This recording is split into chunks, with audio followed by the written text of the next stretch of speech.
This is Zier News 24. Follow us on X, YouTube, Meta, and TikTok at Zier News 24. Welcome back. I'm William Ashford with today's Regional Politics, a segment of Zier News 24's daily analysis of top issues.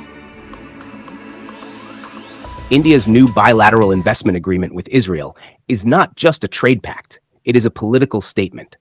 Signed in New Delhi during the visit of Israel's Finance Minister Bezalel Smotrich, the deal expands cooperation in trade, finance, financial technology, cybersecurity, and defense. India's Finance Minister Nirmala Sitharaman hailed it as a milestone. In reality, it is a milestone on the road to complicity. The timing could not be more damning. Since October 2023, Israel has waged a genocidal campaign in Gaza, killing more than 64,500 Palestinians, leveling entire neighborhoods, and enforcing a siege that starves civilians.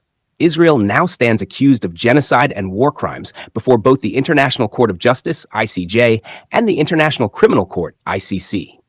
Any state that provides Israel with defense, security, or cyber cooperation today cannot plead ignorance. Such assistance feeds directly into the machinery of occupation and mass killing. India is choosing to look away. Worse, it is choosing to deepen ties with a state actively committing genocide. This is not passive silence. It is active collaboration. Geopolitical calculations are driving this moral collapse.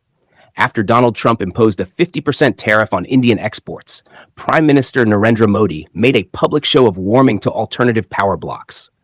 He was photographed alongside Russian President Vladimir Putin, North Korea's Kim Jong-un, and China's Xi Jinping. Those images were a warning shot to Washington. India has other options. That bluff triggered a predictable response. U.S. and Israeli lobbying networks scrambled to pull India back into their orbit. Soon after, Trump reversed course, calling India a good partner and praising Modi as a friend for the long term. The ink on the India-Israel agreement is the fruit of that lobbying effort, a signal that New Delhi has been reeled back into the U.S.-Israeli circle. But this embrace comes at a price.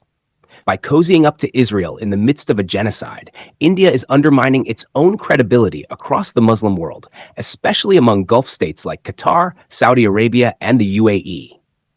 These countries supply India's oil and host millions of Indian workers whose remittances fuel India's economy.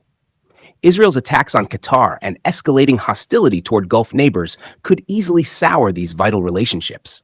And India's decision to stand with Tel Aviv will not go unnoticed in Doha, Riyadh, or Abu Dhabi. And there is another consequence: Pakistan.